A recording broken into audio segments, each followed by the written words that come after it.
Estás escuchando el podcast de Nutrición Consciente, un espacio donde divulgamos con rigor sobre alimentación saludable y sobre el resto de aspectos que nutren cuerpo, mente y emociones. Yo soy Laura Ribes, periodista especializada en alimentación y health coach, y en este podcast entrevistaré a los mejores profesionales del país en el ámbito de la nutrición para que nos guíen en el viaje hacia el bienestar. ¿Te vienes? Hola, ¿qué tal? ¿Cómo estás?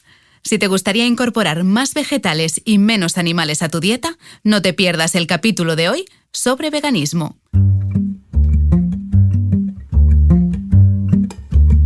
Se calcula que en España casi el 8% de la población es vegetariana, vegana o flexitariana, ya sea por respeto animal, sostenibilidad medioambiental o por querer seguir una alimentación más saludable. Lo cierto es que esta tendencia cada vez va a más. Solo hay que ver la proliferación de restaurantes y productos alimentarios veganos de todo tipo. Desde quesos a tortilla de patatas, pasando por filetes que saben y tienen la misma textura exacta que el pollo. Estos son solo un ejemplo de los cientos de trampantojos que pueden incluirse hoy en día en la dieta vegana. Pero cuidado, porque algunos de estos productos veganos son también ultraprocesados y su consumo en exceso puede acarrear déficits nutricionales y desencadenar, por ejemplo, fluctuaciones de peso, fatiga, dolor de cabeza o problemas digestivos. Así que para asegurarnos que seguimos una dieta vegana y saludable, hay que estar bien asesorado. Por eso hoy en el estudio hago doblete y me acompañan dos personas de las que vamos a aprender muchísimo. Una de ellas es Miriam Fabá, vegana desde hace más de 8 años, chef de cocina vegana y crudivegana. Es la creadora de Veganeando, una comunidad con más de 100.000 seguidores, desde donde comparte recetas y estilo de vida vegano. También aprenderemos de la mano del dietista nutricionista Jordi Galisteu, vegano desde 2007 y que centra su carrera profesional en el acompañamiento a personas veganas. Bienvenidos a los dos al podcast de Nutrición Consciente. Hola, muy bien. Muchas gracias. Miriam, empiezo por ti. Vamos, si te parece, a empezar aclarando conceptos. ¿Qué quiere decir ser vegano y qué diferencias hay, a modo de titular, entre una persona vegetariana estricta y ovo-lacto-vegetariana? La diferencia principal entre una persona vegana y vegetariana es la diferencia de ingredientes que decide no consumir. Una persona vegetariana no consume animal directo, pero sí que consume sus derivados, como serían los huevos, la leche, lácteos en general, incluidos los quesos, mantequillas e incluso miel también.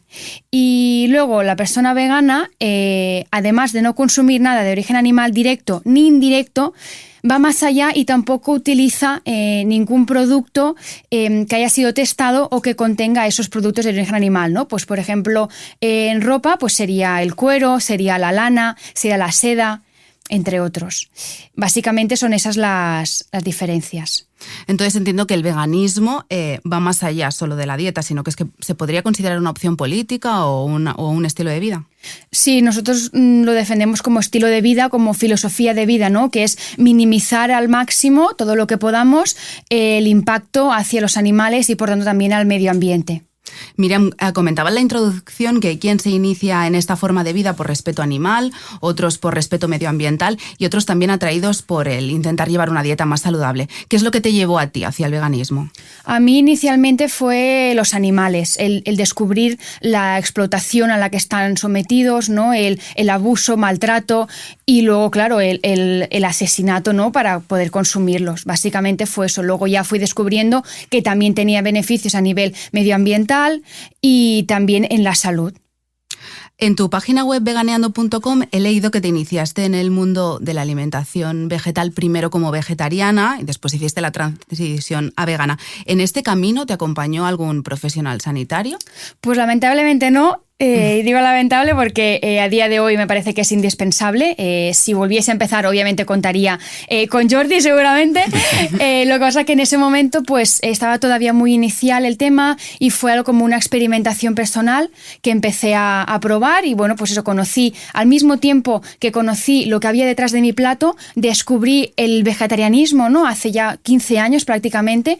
Entonces pues fui probando, pero claro, cayendo en varios errores, ¿no?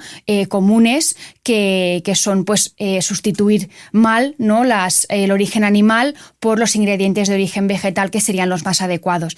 Entonces ahí, bueno, pues tuve alteración de peso, ¿no? Subí de peso y tal, pero bueno, hasta que llegó un punto en que me di cuenta. Y entonces ya sí que acudí a dietista nutricionista, que me empezó a guiar. Ahora veremos con Jordi cuáles son esos errores más comunes que ves en consulta y cómo los tenemos que solucionar. Pero antes de pasar a Jordi, Míriam, en mi entorno tengo muchas personas veganas que me cuentan que lo más difícil a veces de dar este paso al veganismo es como que el contexto no ayuda, ¿no? El entorno familiar, muchas veces los amigos, no por mala intención, sino que muchas veces por desconocimiento, ¿no?, de qué es lo que come, en este caso una persona vegana. ¿Cómo fue en tu caso? ¿Te sentiste acompañada por el entorno? Pues en mi caso, como hace tantos años, el vegetarianismo en ese momento era bastante inicial, o por lo menos no se conocía como se conoce ahora, ¿no? Y no hablamos de veganismo, que en ese momento yo creo que era lo más raro del mundo.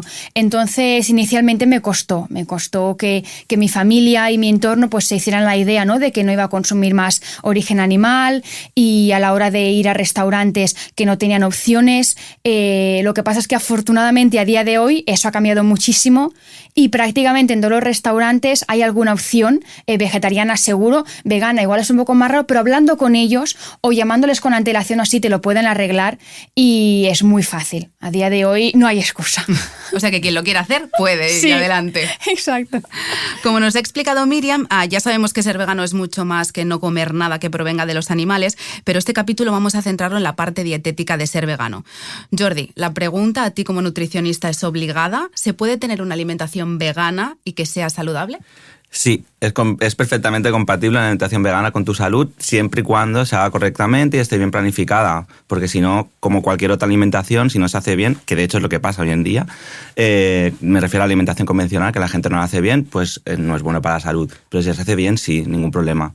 Míriam nos ha comentado antes algunos de los problemas que experimentó ella al no hacer la transición al veganismo acompañada de un profesional. ¿Cuáles son los errores más comunes que ves tú en consulta? El más común es lo que ha dicho Míriam, no sustituir bien, sobre todo la proteína. Como que la gente está acostumbrada a comer pues arroz con carne y de repente come arroz con verdura, y claro, no es lo mismo, no tiene nada que ver, de hecho.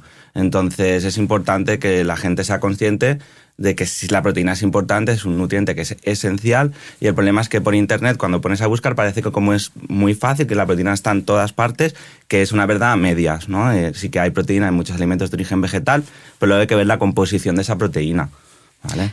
Aparte de esta falta de proteínas, ¿qué otros errores ves en consulta? Otros errores comunes, la B12, mucha gente no la toma, que es una vitamina esencial y que hay que suplementarla. Y bueno, exceso de carbohidratos, que lo que hacen es suplir la proteína con más carbohidrato. Claro.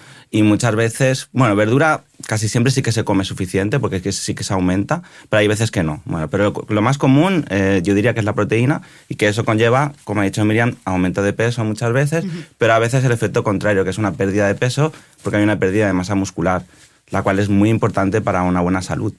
¿Y te encuentras con que se sustituye esos productos animales por ultraprocesados, que ahora es tan habitual encontrarlos en los supermercados? Sí, y encima muchos ultraprocesados, y la mayoría ecológicos, no tienen proteína suficiente. Están hechos la mayoría de las veces con arroz y verdura, o avena y verdura.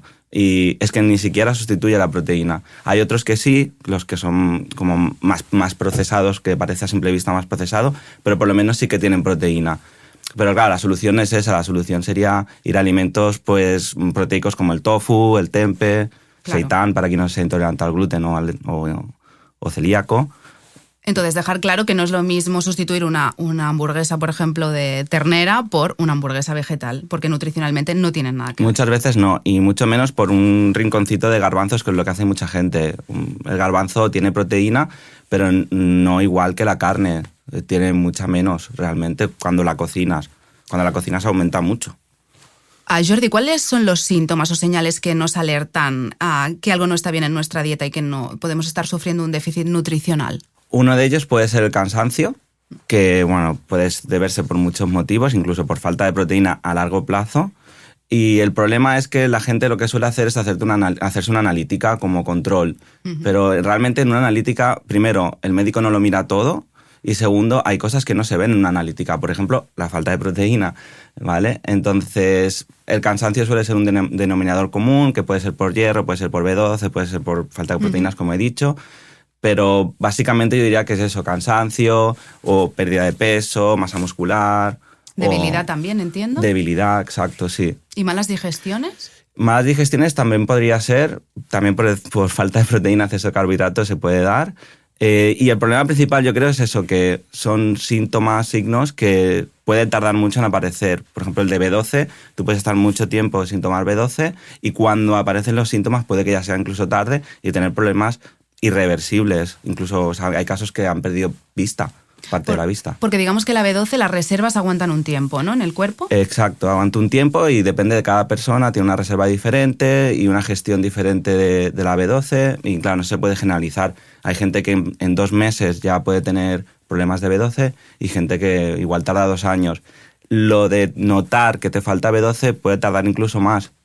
Esto ya sería muy largo de explicar, pero básicamente... Bueno, pero nos hacemos una idea. Sí. Y Jordi, para los que no sepan de qué estamos hablando con esto de la B12, dejadme que explique que se trata de una vitamina imprescindible para mantener la salud del sistema nervioso y para que los glóbulos rojos maduren como es debido. El problema es que básicamente se encuentra en alimentos de origen animal y por eso la Autoridad Europea de Seguridad Alimentaria recomienda suplementar con 2.000 microgramos semanales de B12 a los que no coman carne o pescado.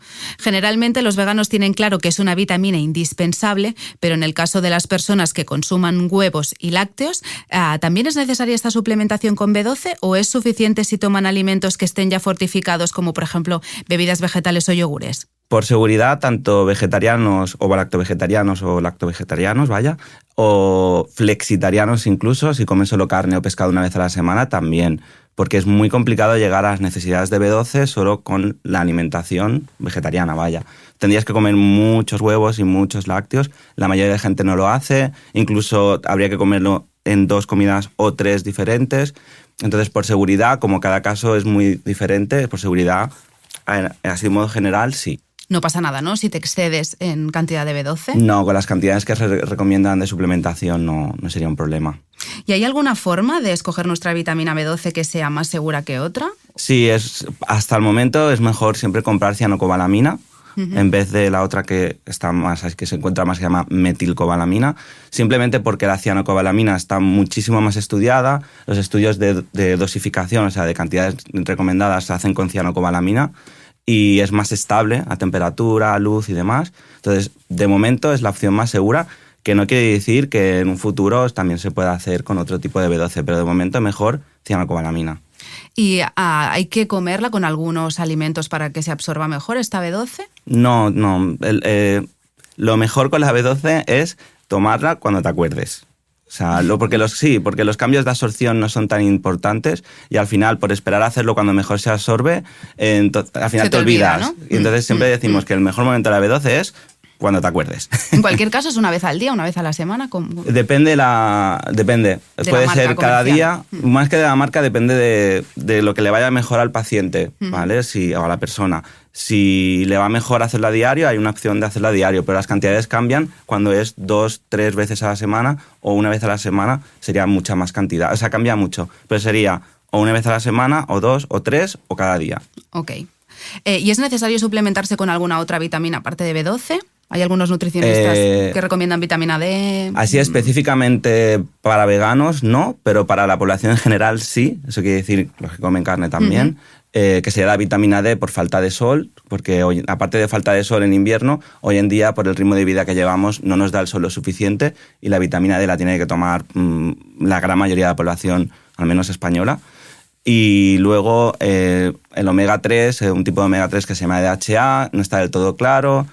Por precaución se puede tomar, pero no está claro todavía. Nos apuntamos entonces todos vitamina D, ¿no? Sí, yo diría que sí. Al menos desde octubre hasta marzo, abril, y ahora con el confinamiento y la mascarilla que nos tapa la mitad de la cara, claro. Vamos, no se libra nadie. No nos toca el rayo solar de ninguna manera.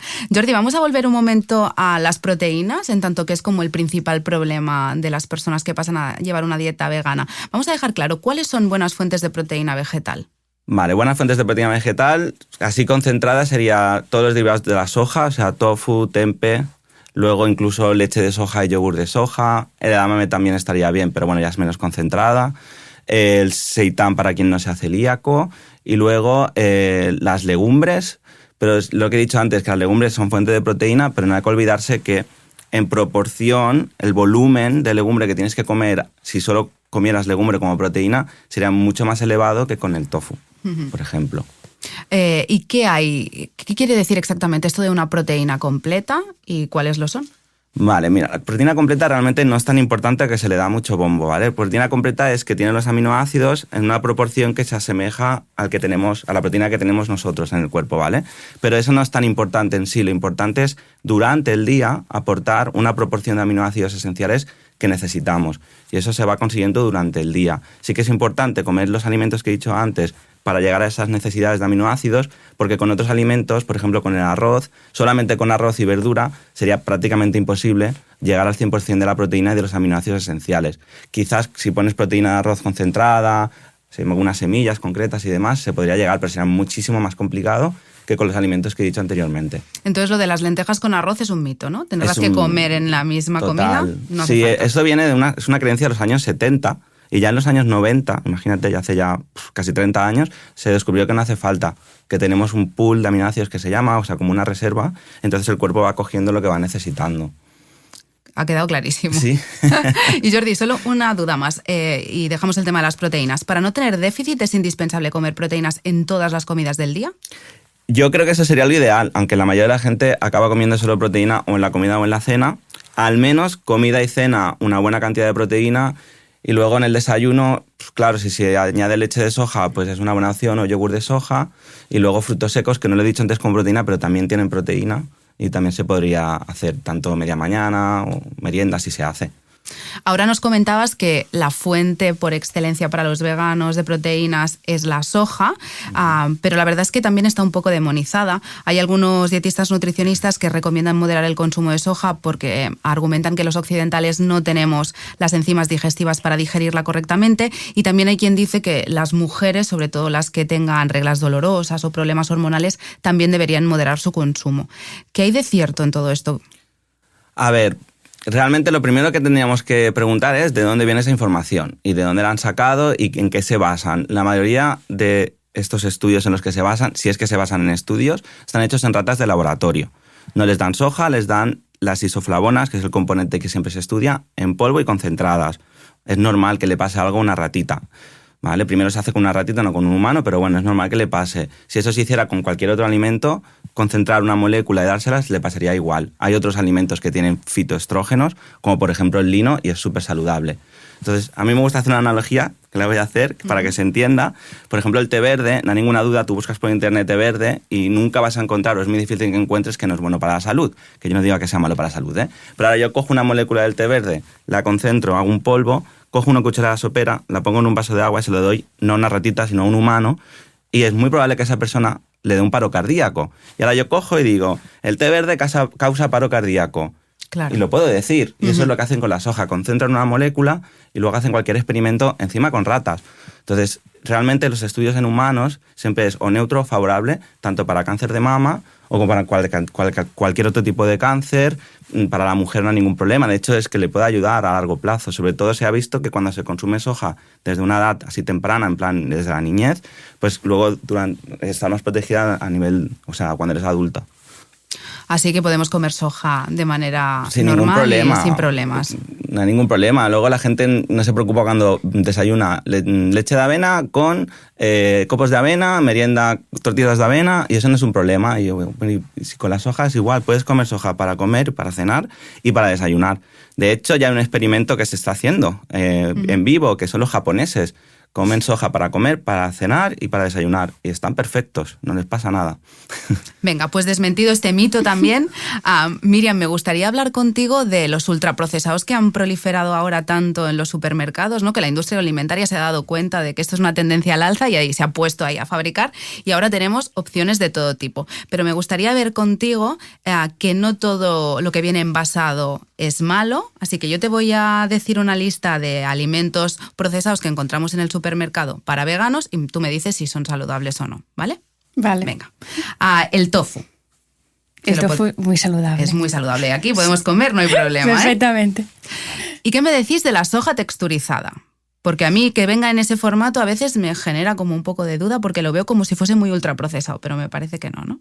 Bueno, ha pasado por un proceso más elaborado que el tofu, pero está bien también. Lo único depende de la persona, le puede causar más gases o no, porque la soja texturizada, como cualquier otro texturizado, contiene más aire en su elaboración. Entonces, básicamente es eso, pero también está bien. Diferente ya es las hamburguesas vegetales, ¿no? Claro, ahí, como comentaba Jordi, depende del tipo de hamburguesa. No podemos generalizar en que todas son buenas ni todas son malas, porque hay un abanico muy grande. Entonces, como siempre, la clave es mirar la composición y ver que los ingredientes sean saludables. ¿Habría algún ingrediente que nos tendría que alertar de que no es saludable cuando miramos el etiquetado? Pues los aceites refinados, ¿no? Luego si añaden dextrinas, otras harinas, etcétera, etcétera. Ingredientes que no sean los básicos, pues como serían las legumbres, verduras, igual un poco de cereal y también ver la composición de cada uno. ¿Qué pasa con los yogures de soja? Los yogures de soja perfectos también, siempre y cuando no sean azucarados o no lleven edulcorantes y tal. Nos basamos en que son naturales, simplemente el agua, la soja y el fermento. Exacto. ¿Y el tempe? Perfecto también. ¿Hay alguien que tendría que tener cuidado con el tempe? No. Bueno, si eres alérgica a la soja, pero ya claro. Está. O a los garbanzos, porque también hay tempe de garbanzos. Pero normalmente los que encontramos aquí o son naturales o están marinados en tamari con alguna especia y tal, y eso está bien. ¿Y el Frankfurt vegano? Ahí ya, bueno, ya la línea es un poco más fina. También depende de los ingredientes. Hay algunos Frankfurts que son de tofu que están muy bien para algún día puntual. Obviamente no vamos a basar la alimentación en Frankfurt de tofu, pero para un día puntual pues es un procesado que da juego. Ahora ha salido con mucha fuerza un producto que se llama Eura, que dicen que es igualito que el pollo vegano. ¿Qué tal, Eura? A mí me encanta, a mí me gusta mucho y creo que da mucho juego y acerca mucho a personas que igual pues son más reticentes, ¿no?, a llevar una alimentación más vegetal, porque como echan mucho de menos la textura, ¿no?, sobre todo y la variedad de platos que se pueden hacer con estos productos, que igual con la legumbre pues cuesta más, ¿no?, o no te entra tanto por los ojos. Entonces, bueno, es un procesado que dentro de los procesados pues está bien, también para días puntuales, guay. Perfecto, pues ahora ya tenemos la lista de la compra hecha, sabiendo lo que podemos y lo que no. Jordi, ahora me gustaría tocar contigo un par de temas a los que les podríamos dedicar un capítulo entero, pero vamos a verlos un poco por encima porque son dos de los mitos que creo más extendidos con respecto al veganismo. Uno de ellos es la falsa creencia de que no se puede ser deportista de élite si se sigue una dieta vegana. Sí, esta afirmación es completamente falsa porque de hecho es que ya existen deportistas que son veganos o vegetarianos. Entonces al final siempre es lo mismo, lo importante es dar al cuerpo los nutrientes que necesitas. Al final al cuerpo le da igual de dónde vengan. Si vienen de origen animal, pues serán de origen animal, la proteína. Pero si lo das de origen vegetal, pues también le va bien al cuerpo. Entonces es perfectamente compatible. Dos de estas deportistas de élite que comentabas son las tenistas Serena y Venus Williams, ¿no?, que esto ya es un ejemplo clarísimo de que ellas han conseguido increíbles, ¿no?, cosas deportivas siendo veganas. Esto para los deportistas de élite, pero los deportistas amateurs, para no tener carencias, tendrían que vigilar algo en concreto, más allá de las recomendaciones que nos dabas para la población general. A ver, sí que es verdad que ahí la proteína tiene un juego mayor porque, claro, obviamente cuando haces ejercicio pues hay un desgaste muscular y la única forma de reparar esas fibras musculares es con proteína, no con carbohidrato. Entonces hay un error común que es comer mucho carbohidrato, como hablaba antes. Entonces aquí la proteína presta también especial importancia. Y el problema que veo cuando la gente se hace vegetariana y hace bastante ejercicio es eso, que depende de qué fuentes de proteínas cojas, es muy complicado y puedes tener más problemas digestivos si comes muchísima legumbre, no todas las personas la digieren igual. Entonces, solo con legumbre, por ejemplo, llegar a las necesidades de proteína cuando haces mucho ejercicio es bastante complicado, que no imposible. Entonces, sí que es conveniente pues añadir proteína más concentrada, tipo tofu, lo que hemos hablado antes, tofu, tempeh y seitán para quien no sea celíaco. Pero luego también a mí me parece interesante los polvos de proteína que hay a base de soja, guisante, arroz, cáñamo, hay un montón y eso puede ser un buen aporte para en algún momento del día para poder llegar a esas necesidades de proteína que aumentan un poco de la población general. Jordi, me apunto un capítulo para la segunda temporada sobre Sí. esto porque creo que da mucho de sí. Y antes de pasar a Míriam y a la parte más culinaria del podcast, vamos a desmontar otro mito que es, ¿los niños pueden ser veganos? Ay, sí, claro. De hecho, todos los niños son veganos hasta los 6 meses. Porque beben solamente leche materna, a no ser que le den leche de fórmula de vaca, claro. Pero lo mismo, sí, al final, si le das los nutrientes que necesita, no hay ningún problema. Lo que sí que el problema principal que hay aquí es el miedo que hay por parte de la madre, del padre, de la familia, vaya, y luego encima el miedo que meten los médicos de cabecera o los pediatras o incluso las enfermeras. Y la verdad es que lo pasan muy mal. A mí esto es una parte que me cuesta en la consulta ver cómo tratan a veganos o vegetarianos que deciden que su hijo lo sea. Uh-huh. Y me parece algo muy poco profesional, porque yo también, por ejemplo, tengo gente que viene a la consulta que me dice que no quiere dejar de comer carne y yo le ayudo igual. No le voy a decir, no, mira, no puede ser, ¿vale? Entonces, es una cosa que se tiene que respetar, es una decisión de la familia. Y el médico lo que tiene que hacer es acompañar esta decisión, no decidir por ellos qué hacer. Parece que hay mucha falta de desconocimiento al respecto, ¿no? Sí, es que los médicos, enfermeras y demás no están actualizados. Como hemos visto con Jordi, con él hemos visto todo lo que hay que tener en cuenta para que no nos falten nutrientes y llevar una dieta vegana equilibrada, pero muchas veces el escollo está a la hora de ponernos a cocinar. La falta de planificación es uno de los principales errores que nos hacen caer en una alimentación no saludable, no solo a los veganos, sino también a los omnívoros. Míriam, ¿cómo nos recomiendas que organicemos el menú de la semana?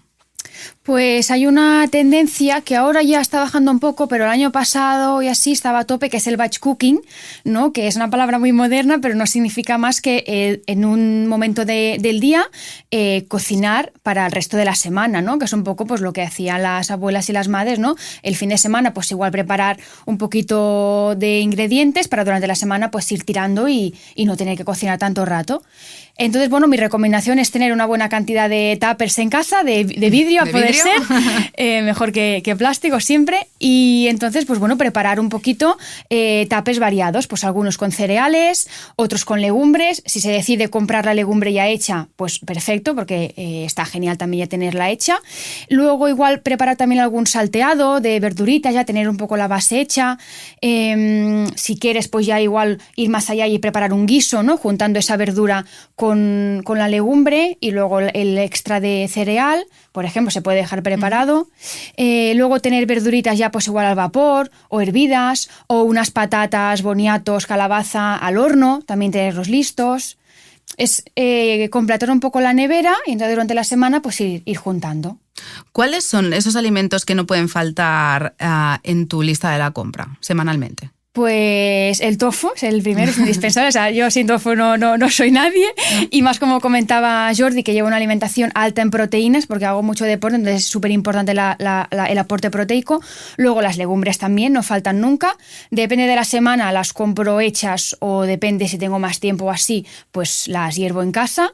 Luego cereal también, importante el arroz, ¿no? El arroz me gusta mucho. Luego otros cereales como el trigo sarraceno, el pseudo cereal que es la quinoa, también me parece muy interesante.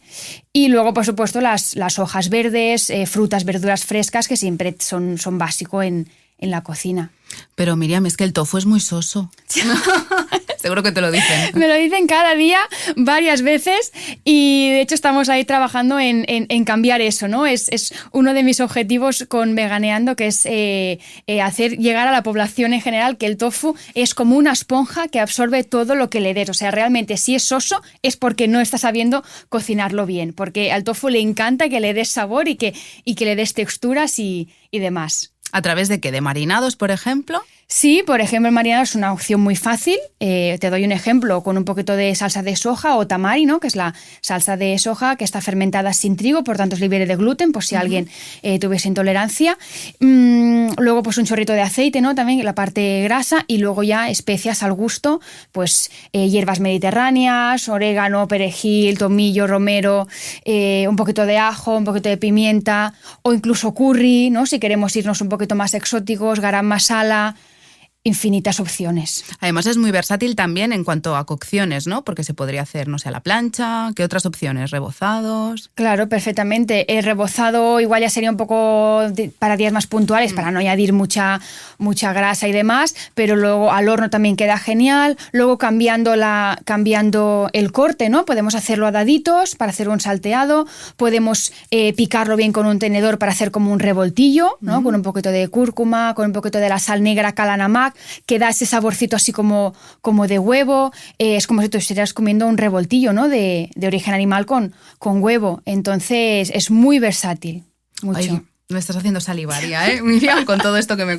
Ya para acabar de redondear la recomendación de una chef como tú, me gustaría que nos propusieses un menú del día y que lo basásemos en el plato de Harvard, que es como muy visual y que le hemos dedicado un capítulo en este podcast. Cuéntanos, ¿qué harías para comer y para cenar basado en el plato de Harvard? Pues voy a proponer una opción más fresca y una igual un poco más calentita, ¿no? Depende del año. Pues para comida, pues una ensalada, perfectamente, con hojas verdes variadas, ¿no? Diferentes lechugas, un poquito de rúcula, bueno, cada uno a su gusto. Luego, pues algo de tomate también, ¿no? Igual un poquito de pepino, bueno, cada una de las verduras que le gusten. Luego siempre recomiendo añadir un poquito de semilla de lino triturada o de chía, ¿no? Por el tema de los omegas que hablábamos, y porque siempre aportan pues más micronutrientes. Luego podríamos acompañarlo pues con un poquito de cereal, pues un poquito de arroz, un poquito de quinoa, trigo sarraceno o otros, espelta, etcétera, etcétera. Y luego la parte proteica, pues ahí ya podrían ser, pues por ejemplo, un salteado de legumbres, pues unas azukis, no sé, pues me viene ahora, y con un salteado de verduras, pues pimiento, cebolla, zanahoria, etcétera, etcétera. Este sería un poquito el plato de comida, ¿no? Y luego de postre, pues bueno, si quieren yogur con una fruta o así. Y luego de cena, pues propondría igual un tofu marinado, ¿no? Igual cortado en un bloque, ¿no? Depende de la cantidad que coma cada uno, pero normalmente yo lo que consumo es un bloque, pues lo corto por la mitad, luego en 4 y tengo como filetitos. Y esos filetitos pues se puede marinar, ¿no? En lo que comentábamos antes, pasar por la plancha, vuelta y vuelta, que esté calentito.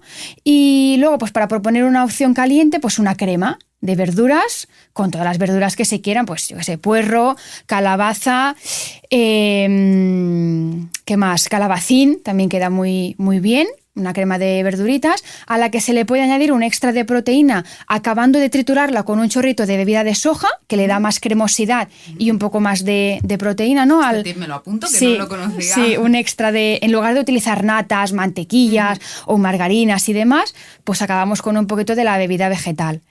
Y bueno, un puñado de nueces, si no lo hemos comido a lo largo del día, y más o menos sería eso. Si falta un poco de carbohidrato, pues una patatita a la plancha también, por ejemplo. ¿Qué, Jordi? ¿Equilibrado lo que propone Miriam? Sí, yo justo cené ayer el tofu marinado, o sea, y una crema de verduras. Te he leído la mente. He visto la cena. Y si queréis conocer más recetas, pues podéis entrar en la web de Miriam, en veganeando.com, que allí tiene la tira de vídeos, de recetas, de cosas riquísimas. Y Miriam, ¿cómo te aseguras que lo que compras es 100% vegano y que no te están dando gato por liebre? Sí, pues esto es un tema interesante porque normalmente pues, nos encontramos con los sellos, ¿no? Vegano o ecológico o sin gluten y tal, pero hay muchas veces, cada vez se están dando más casos de que el packaging es erróneo y luego te lees los ingredientes y lleva pues igual lactosa o leche en polvo o huevo liofilizado, cosas así, que bueno, es tema de packaging, pues no hacen bien la corrección de un producto a otro, ¿no? Entonces yo paso ya de sello, o sea, me parece muy bien que esté el sello, pero yo me voy siempre a leer los ingredientes. La parte de detrás de los envases es la realmente importante y la que no nos engaña, porque de portada el marketing puede ser muy bonito, pero hay que mirar la letra pequeña. ¡Wow! ¡Qué peligro, Miriam, que aparezca la etiqueta de vegano en el packaging de un producto y que no lo sea! Jordi, Miriam, antes de acabar los capítulos del podcast, siempre me gusta finalizar destinando unos minutitos a responder las preguntas que nos envían nuestros oyentes, a quienes desde aquí quiero agradecer su fidelidad y que nos sigan incansables cada semana. Así que veréis que en muchas ocasiones las dudas más frecuentes que suelen tener son en realidad falsas creencias que están muy extendidas y que desde aquí queremos contribuir a erradicar. ¡Vamos allá! La primera pregunta es de una oyente que tiene dudas sobre si el veganismo puede convertirse en un estilo de vida permanente. Vamos a escucharla. Una pregunta. ¿Se puede seguir una alimentación vegana siempre? Es decir, para todos los momentos de la vida. Para, yo qué sé, durante la lactancia o durante alguna enfermedad. Gracias. ¿Qué es, Jordi? Sí, se puede ser vegana en todas las etapas de la vida, desde que naces hasta que tienes 60 años, 70 años, siempre, ningún problema, siempre y cuando, como hemos dicho ya, se esté bien planificada, pero no hay ningún problema. ¿Y hay que hacer descansos? No, para nada, no. Y se puede ser vegana de un día para el otro, o primero ser vegetariana, eso ya depende de cada persona, pero no hay que hacer ningún tipo de descanso. Vamos a escuchar otra pregunta. Antes ya has hecho una aproximación al tema, pero en concreto, a ver qué nos respondes, Jordi. Hola, me gustaría llevar una alimentación vegetariana estricta, pero hago mucho deporte y me da miedo perder masa muscular. ¿Al hacerlo perdería músculo? Gracias. No perderá músculo si come suficiente proteína, claro, y si hace ejercicio. O sea, al final para ganar masa muscular son importantes 2 puntos. 1, proteína, 2, ejercicio. O sea, por mucha proteína que comas no vas a generar músculo y por mucho ejercicio que hagas, si no comes suficiente proteína es difícil generar músculo. Entonces al final lo que tiene que hacer esta persona, tendría que haber caso particular, pero al menos comer 1,5 gramos por kilogramo de su peso en proteínas al día y que una gran parte de esa proteína venga de los alimentos que hemos hablado ya, para que tenga esa carga de aminoácidos esenciales. Y si se opta por la suplementación que comentabas antes de los polvos de proteína de soja, ¿esto hay que tomarlo antes, después del ejercicio o es indiferente? A ver, a efectos prácticos es indiferente. En realidad, en los estudios que así más actualizados lo que se ha visto es que es indiferente. Luego ya es otra cosa, deportistas de élite que sí que hacen 6 horas, 8 horas de ejercicio al día, ellos sí que lo notan mucho más. Pero a efectos prácticos, lo que hablábamos con la B12 también, es mejor tomarlo cuando vaya bien. Si va mejor antes de ir a entrenar, pues antes de ir a entrenar en el trabajo, por ejemplo, o si le va mejor después, pues después. Pero a efectos prácticos no hay tanto cambio, vaya. Vale, Jordi, pues vamos a por la tercera pregunta de la audiencia y esta tiene que ver con una posible fuente de B12. Tú me dices si es bueno o mal. Hola, soy Raúl. Una pregunta. ¿Las algas espirulina y clorela son buenas fuentes de B12? Gracias. Pues no, la verdad es que no. Sí que es verdad que la espirulina y la clorela tienen una copia de B12, que digamos que vamos a llamarla que es una B12 que no es activa, y entonces el problema que tiene esta B12 es que te haces una analítica, tú vas tomando clorela cada día y en la analítica de sangre pone que estás bien de B12 y tú, pues mira, genial. Pero el problema es que en las analíticas no sale toda junta, la activa y la no activa. Entonces no sabemos qué cantidad hay de activa y de no activa en esta analítica. Habría que mirar un parámetro muy específico, se llama homocisteína o ácido metilmalónico. Esto no lo miran nunca los médicos normalmente. Y entonces, claro, tú puedes pensar que estás bien y que todo va bien, pero realmente acaba apareciendo una deficiencia de B12 y ya cuando está avanzada. O sea, cuando ya puede haber daños neurológicos incluso. Entonces, el problema con esta clorela y espirulina principalmente es ese, que tiene mucha B12 análoga. Sí que es verdad que hace un tiempo se salió descubrieron que un tipo de clorela tenía un poco de B12 activa, pero mayoritariamente era análoga igualmente. Es un estudio, está pagado por una empresa que produce clorela casualmente, entonces hay conflicto de intereses. Y igualmente, aunque fuera verdad, tendrías que tomar muchas pastillas de clorela para llegar a la B12 y al fin y al cabo es tomar una pastilla. Entonces no veo por qué la gente se centra tanto en tomar algo, entre comillas, natural, cuando la B12 es perfectamente natural. La forma en la que se produce es con un cultivo bacteriano. Yo siempre digo a la consulta que es como hacer un yogur. Al fin y al cabo, para hacer un yogur necesitas unas bacterias que se hacen en un laboratorio.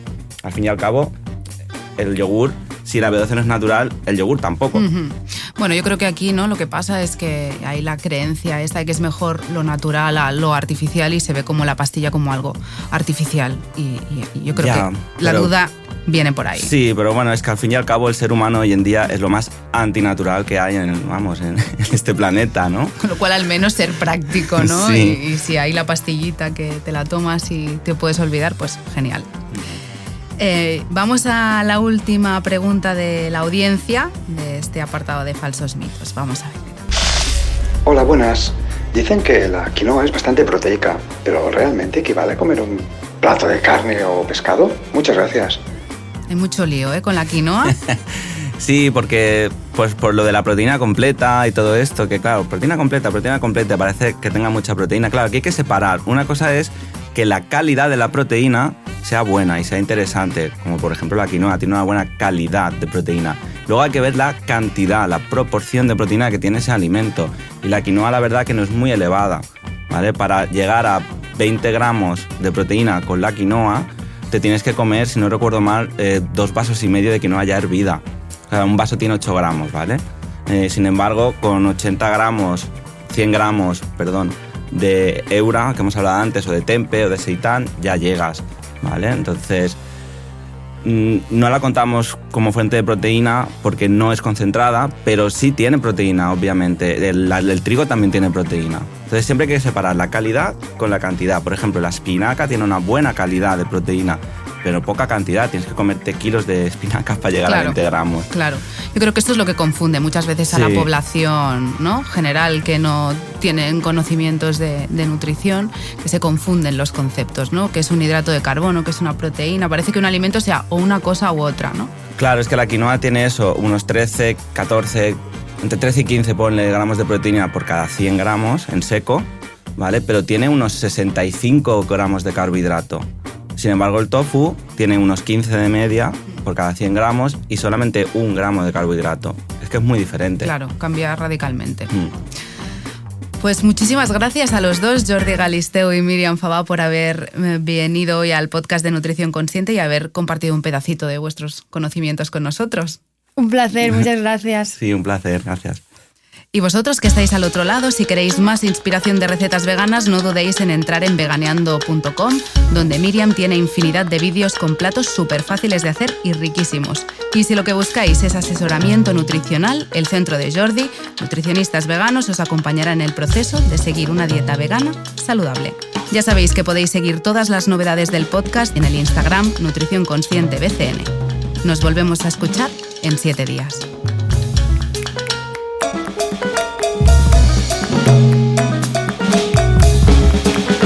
Has escuchado el podcast de Nutrición Consciente, una producción de Lascrit dirigida y presentada por Laura Ribes.